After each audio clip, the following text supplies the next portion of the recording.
Part 3 is changes to the criminal code to deal with what they call, so what they want us to look at, look over here, the issue everyone's going to agree on.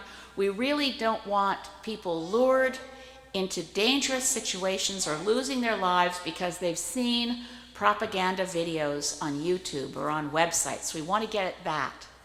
But then you read the act and you think, if that's what they want to get at, why is this called terrorism propaganda? Is dissemination of information about terrorism in general.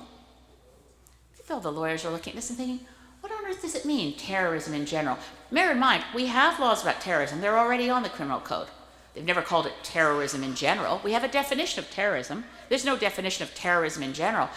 And unlike the laws that we have for taking things off websites, now everybody will know taking things off websites engages civil liberties questions, censorship questions, who makes the decision, what goes on and off websites. I mean, all Canadians are pretty much, I think, I shouldn't say all, but I would assume that most Canadians clearly don't want to have horrible videos that encourage people to get involved in violent activities. I am non-violent, I'm against violence, and I'm a pacifist, so I'm all for stopping videos that encourage people to get involved with violence.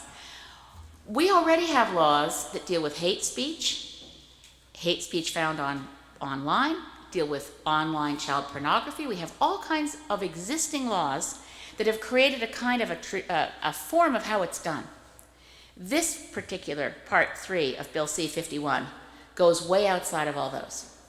The hate speech and the child pornography ones have statutory defenses.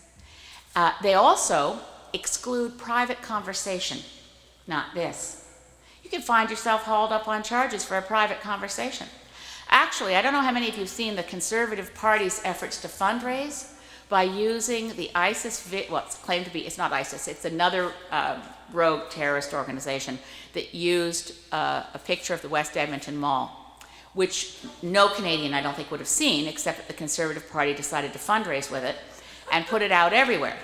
Now, under the terms of Part 3 of Bill C-51, they are guilty of promoting terrorism. The Conservative Party will be the first ones up. I don't want this bill to pass, but if it passes, I'm going to see if I can get a conviction. Anyway,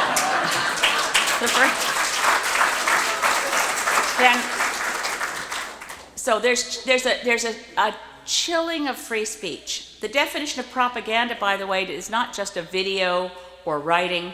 I don't have the act in front of me, but it's any symbol or gesture or content of any kind. So I think the graphic of a clenched fist, which I've seen around as a graphic of a clenched fist since the 1960s, graphics that suggest a movement could also be considered terrorist propaganda